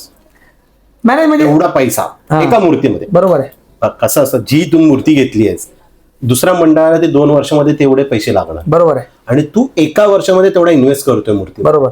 कसं प्लॅन केलंस? प्लॅन म्हणजे विशेषतः दरवर्षी दरवर्षी आमचं काहीतरी नवीन करायची तयारी असतेच, आहे की नाही. आणि आज कोणती एखादी गोष्ट आज जी 2 रुपयात भेटते ती पुढच्या वर्षी नक्कीच तुम्हाला 2.5 रुपयात किंवा 3 रुपयात मिळणार आहे, तर ते तो अंदाजा असतोच. पण या वर्षीचा विषय असा की गेल्या वर्षी ज्या पद्धतीने आम्हाला भाविकांकडनं, भक्तांकडनं किंवा तुमच्याकडे प्रतिसाद जो भेटला, तो प्रतिसादच आमची शक्ती आहे खरा. की ज्या पद्धतीने लोकांची गर्दी झाली, ज्या पद्धतीने लोकांनी चर्चा केली, तर तोच आमची शक्ती होती. म्हणून आम्ही म्हणालो की यावर्षी अजून काहीतरी मोठं आणि भव्य करायचं. तर दादांकडे त्या पद्धतीने आम्ही गेल्या वर्षीच गणपती गेल्यानंतर जेव्हा भेटलो तेव्हा चर्चा केली होती. दादा म्हणाला आपण करू काहीतरी सुंदर. मग त्यासाठी विशेष तयारी करण्यात आली. जशी आमच्या ट्रॉली होती, ट्रॉलीमध्ये पण तुम्ही इन्व्हेस्ट, हो ती ट्रॉली होती, ती ट्रॉलीमध्ये काही आमचं मंडळ आहे तर आम्हाला मध्ये ट्रॉलीमध्ये कुठे काय कमतरता आहे त्या सुधारायच्या होत्या. तुम्हाला सगळं कळायला लागलं 100% ना, ते अनुभव आला म्हणाल ना. आता ट्रॉलीचं पण सांगेन तुम्हाला, विशेष ट्रॉली बनवताना पण ना म्हणजे प्रत्येक जण ट्रॉली यांच्याकडे जातात, पण आमचं मंडळ स्वतः ट्रॉली करतंय. म्हणजे ट्रॉलीमध्ये पण आम्ही इतके हुशार झालोय ना ट्रॉली करण्यामध्ये. ट्रॉली करण्यामध्ये ट्रॉली कशी असायला हवी आहे, त्याला कुठे बॅलन्स असायला हवे, त्याला त्याचा मधला टायर किती गॅप मध्ये असायला हवा आहे, त्याचं टर्न घेण्यासाठी त्याला कोणत्या पद्धतीने, म्हणजे इतकं स्पेशलाइज झालं आमच्या मंडळाची टीम की विचारू नका. इतर माझे मित्र जे मंडळ आहेत ते आमच्याकडे सजेशन घ्यायला येतात, दादा ही ट्रॉली कशी केली, ह्याला हे किती फुटावर ठेवू, हा गॅप कसा करू. म्हणजे इतकं सुंदर झालेलं आहे ट्रॉली करून. मग यावेळेला ती विशेष तयारी होती, म्हणून दादाकडून प्लॅनिंग करून आम्ही ती ट्रॉली करून घेतली. ती ट्रॉली झाली, त्याच्यानंतर दादा दाखवला अशी ट्रॉली आहे, या फुटावर एवढं आहे. मग त्या पद्धतीने पुढचं काम केलं. जेव्हा आमच्या पॉडकास्ट मध्ये रिव्हील झालं की महाराष्ट्रातली खूप महागडी मूर्ती, काय रिॲक्शन काय होतं ते? म्हणजे मला तर ते आश्चर्य होतं की दादा असं म्हणतील, आहे की नाही. कारण या सगळ्या गोष्टी सिक्रेटचा भाग आहे, ते लवकर कोणी सांगत नाही. पण ते दादा तसा मनमोकळ्या स्वभावाचा, सगळ्या गोष्टी बोलून जातात. तर असं काय आम्ही उद्दिष्ट धरलं नाही महागडी, पण आमच्या मंडळाच्या तयारीप्रमाणे आम्ही आमचा हातभार लावला आणि दादांना सांगितलं की विशेष यावर्षी काहीतरी आपल्याला चांगलं करायचं आहे. त्या पद्धतीने आम्ही आमचा पुढाकार घेतला. आता ते महागड्याच्या कॅटेगरीमध्ये दादांच्या आलं, त्याच्यामुळे दादा म्हणून गेले. आता दादा मला एक गोष्ट सांग, मी 2 वर्ष कुणाल दादाचा पॉडकास्ट करतो, ठीक आहे, काही नाही काहीतरी दादा माझ्या पॉडकास्ट मध्ये रिव्हील करतो. बरोबर. तुला काय वाटतं माझ्या पॉडकास्ट मध्ये त्या गोष्टी बघून? मी स्वतः हा विषय सांगतोय की म्हणजे आता तुमचा पॉडकास्ट झाला, असे अजून आमचे 1-2 इंटरव्ह्यू झाले, पॉडकास्ट झाले. त्या पॉडकास्ट मध्ये मी विशेषतः हे बोललोय की ह्यांचा पॉडकास्ट बघून लोक आम्हाला विचारायला लागले, दादा मूर्ती कितीची आहे, का मागणी एवढी केली, काय विशेषता काय आहे. विशेषता आहे? मग मी बोलतो, अरे दादा असं आम्ही काय मागणी ठरवलेलं नाहीये, आम्ही आमच्या प्रमाणे तयारी केली आहे, Correct, मंडळाच्या प्रमाणे. ती मागणी होणार आहे की ती कशी होणार आहे ते आम्हाला माहित नाहीये. हा हा हा. प्रत्येक मंडळ आपल्या प्रमाणे तयारी पण करतो. सगळ्यांना एक अमाऊंट सुचत आहे, अरे काय 10 lakhs प्लस, कोण बोलतं 15 lakhs प्लस, या अशा गोष्टी पण सुरू आहेत मग मार्केट. ते त्याच्यावरून मग मला सगळे विचारतात मागणी मूर्ती. अरे मी बोल, मी काय मागणी ठरवलेली नाहीये. ते तर दादाने एक ते मागणी मूर्ती सगळ्यात माग उपनगराची दादाने ते रिव्हील केलं. तो महाराष्ट्रातच सांगितलंय. त्याच्यामुळे सगळे आता सुरू झाले की ना मागणी आहे, किती आहे, काय आहे. म्हणजे आमचा काय असं उद्दिष्ट नाही आहे की आम्ही मागणी करू वगैरे. आम्ही आमच्या तयारीप्रमाणे, जशी आमची तयारी असते, या वर्षीची काय, पुढच्या वर्षीची काय, त्याप्रमाणे आम्ही आमचं पाऊल टाकलेलं आहे. बाकी ते आता मागणीच्या कॅटेगरीत आलंय की अजून कोणतरी काय नवीन करते ते तर ते पुढेच कळेल. पण बाकी आमच्या पद्धतीने आम्ही आमची तयारी केली. आता जसं दादाने सांगितलंय उंच मूर्ती, महागडी मूर्ती, काय प्लॅन सुरू आहे आता मंडळाचा? आता प्लॅन म्हणजे विशेष मला पण असं भीती वाटायला लागली की महागडी मूर्ती म्हणाल भाविकांची गर्दी किती होते, किती गर्दी होणार आहे, ती कशी मॅनेज करणार आहे है ना. कारण ज्या पद्धतीने कुणाल दादा सारखा व्यक्ती जर या गोष्टी म्हणतो तर त्याला नक्कीच लोक प्रतिसाद धरून देतातच. ठेवतील आणि प्रतिसाद द्यायला नक्कीच दर्शनाला येतील. बरोबर मग बरोबर. त्याची तयारी कशी करायची, त्या गोष्टीचा आता आमच्यामध्ये तयारी झाली की बाबा ह्याच्यावर चर्चा करा अगोदर. आता ते शब्द पडलाय, हो शेवटी शब्द पडले. बरोबर. आता ते तुम्ही तुमचं म्हणजे सामाजिक कार्यामध्ये पण आहे. 2-4 वर्ष मी बघतोय, पोहे वाटप, चहा, लेट नाईट काम, तुमचे कार्यकर्ता. हा आता प्रश्न आहे कार्यकर्ता आणि सामाजिक कार्य. बरोबर. कशा वेळेने विचार केला? कारण की मंडळ म्हणजे गाणेश भक्त येतात डे नाईट मध्ये. नाही बरोबर आहे. म्हणजे सामाजिक कार्य म्हणजे अनेक सामाजिक कार्य आहेत, जसं ब्लड डोनेशन वगैरे सगळेच मंडळ करतात पण आहे आणि चांगलं पण काम आहे ते. बरोबर. अशी सामाजिक कार्य आमच्या मंडळ अगोदरपासून करत आलेलं आहे. म्हणजे शाळेला मदत, म्युन्सिपालिटी, विशेषतः आम्ही म्युन्सिपल शाळेला महत्व देतो. बरोबर. कारण म्युन्सिपल शाळेमध्ये आजकाल जो खरंच मध्यम वर्गात नाही, जो खरंच गरीब वर्गातला असेल तोच जाणार आहे. आम्ही विशेष त्यांना प्राधान्य देतो. आदिवासी पाड्यांना वगैरे तिथे पण आम्ही केलेलं आहे, म्हणजे इतर संस्थांच्या माध्यमातून मिळून ते आम्ही तिथे पण कार्य केलेलं आहे. तर ते एक विशेषता आहे. आणि गणेश उत्सवादरम्यान काय करायचं ह्या गोष्टी जेव्हा ठरवायचं झालं तर तुम्ही पण मी पण आपण सगळ्यांनी कधीतरी गणेश उत्सव पाहायला फिरले असतील मंडळ. तर गणेश उत्सव म्हणून आपण रात्रीच फिरतो फॅमिलीला घेऊन वगैरे. तर एक गोष्ट आम्ही लक्षात घेतली की जेव्हा आपण रात्री दर्शनाला जातो तर सगळीकडे काय खायला किंवा रेस्टॉरंट्स किंवा स्टॉल्स उपलब्ध नसतात. प्रत्येक मंडळाचे मोठे मोठे मंडळ तर लालबागला गेला तर तुम्हाला मिळतील, पण प्रत्येक मंडळात मिळत नाही. प्रत्येक मंडळ कुटुंब जे येतं घरनं, जो 7ला संध्याकाळी निघाल्या, 8ला निघाल्या, ते रात्री 2 वाजेपर्यंत फिरतं. मग त्यांना काय कुठे प्रत्येक ठिकाणी काय सोय मिळेल का? तर घरची चव, शुद्ध आणि चांगलं काहीतरी खायला आपण हातभार देऊ शकतो. तर त्या पद्धतीने आम्ही दृष्टिकोनाने विचार केला. मग आम्ही विचार केला की आपण पोहे सुरू करू. वाटप. आणि त्या पोहेच्या बद्दल बोलायचं झालं विशेषतः तर कार्यकर्त्यांचं सांगेन मी. स्त्रिया पण आहे. येस, त्या कार्यकर्त्यांचं सांगेन. आमच्या मंडळाची जी टीम आहे, जी कोर टीम आहे, जे इथे राहणारे स्थानिक आहेत, म्हणजे त्यांचा इतका प्रतिसाद आहे, कुटुंबाचा इतका प्रतिसाद आहे की स्वतः स्त्रिया, आमच्या घरच्या महिला, मंडळाच्या पदाधिकारी, त्यांच्या घरच्या महिला सगळ्या पोह्यासाठी कांदा, जी पूर्वतयारी असते, कांदे झाले, ते शेंगदाणे भाजणं झालं किंवा काय, त्या सगळ्या गोष्टी त्यांच्याकडनं आम्हाला इतकी मदत होते ना की त्यांच्यामुळे आम्ही ते पण शक्य नाही. आणि विशेष सांगेन की ते पोहेचं जे बनवणं, वाटणं, ते आम्ही कुठल्याही कॉन्ट्रॅक्टरला किंवा कुणाला दिलेलं नाही. ते स्वतः मंडळाची टीम बनवण्यापासून, वाटण्यापासून, परत दुसऱ्या दिवशी तयारी, ते भांड्या घासण्यापासून सगळी मंडळाची टीम स्वतः करते.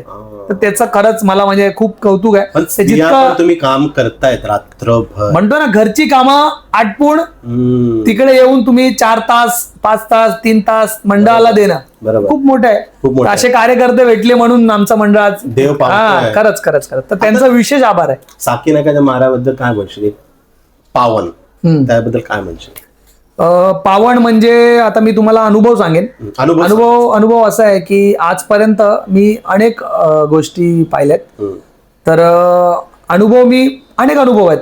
माझे अनुभव आहेत, माझ्या कुटुंबाचे अनुभव आहेत, माझ्या सहकाऱ्यांचे अनुभव आहेत की गणपती बाप्पांसमोर मी हे मागणं घातलं होतं किंवा सांगणं घातलं होतं किंवा काय, आणि ते प्रत्यक्षात पूर्ण झालं. पण एक छोटंसं तुम्हाला मी सांगेन आणि त्याच्यावर तुम्ही पण होकार द्याल की एक काही कालांतराने, काही वर्षापूर्वी, की आम्ही पण ठरवलं होतं मंडळाच्या टीमने, मी पण ठरवलं होतं की बाप्पा जसं इतर मंडळात गर्दी होते पाहायला, मॅनिफेस्टेशन केलं, तशी आमच्या मंडळात पण भाविकांची गर्दी झाली पाहिजे.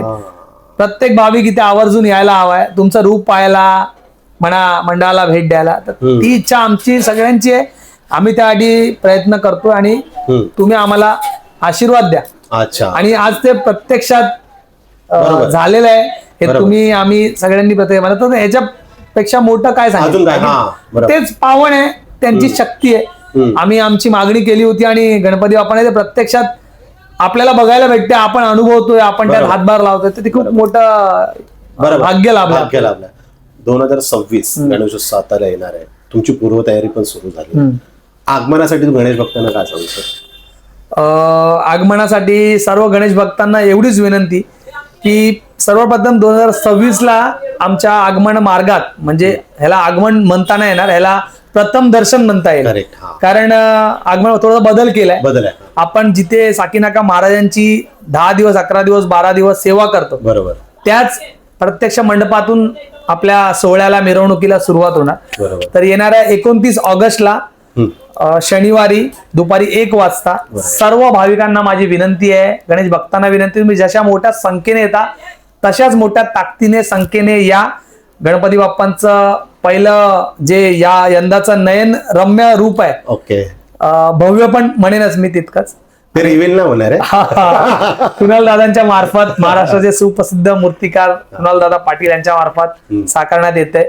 तर ते पाहायला दरवर्षी जसं प्रेम घेऊन येता, भरभरून येता, तसं जिद्दीने आणि हौशीने या आणि बाप्पांच्या आमच्या या मिरवणूक सोहळ्याची शोभा वाढवा, असंच मी तुम्हाला विनंती करेन. आणि त्याच्या पुढे अजून काय म्हणू शकत नाही, कारण मला स्वतःला आतुरता आहे 29 ऑगस्ट. बरोबर. साकीनाका महाराजा आणि तुमचे सर्व कार्यकर्ते, तुझे मला वेळ दिलास आज, त्यासाठी मी खूप खूप तुमचे धन्यवाद करतो. असा साथ राहू द्या. हो. सर्वांना आमचा पॉडकास्ट आवडला असेल तर नक्की आमच्या चॅनेलला सबस्क्राईब करा. विशेषतः आम्हाला पण तुमचे आभार मानायला हवेत, की कारण तुम्ही आमच्या मंडळाला भेट द्यायला येत आहे. तुमच्या माध्यमातून दरवर्षी जे गेल्या वर्षी हजारो गर्दी, यावर्षी लाखोची होणार आहे ना, तर त्याच्यावर आम्ही पण तुमचे विशेष आभार मानतो. खरंच थँक्यू. साकीनाका महाराजाचा विजय असो. गणपती बाप्पा मोरया.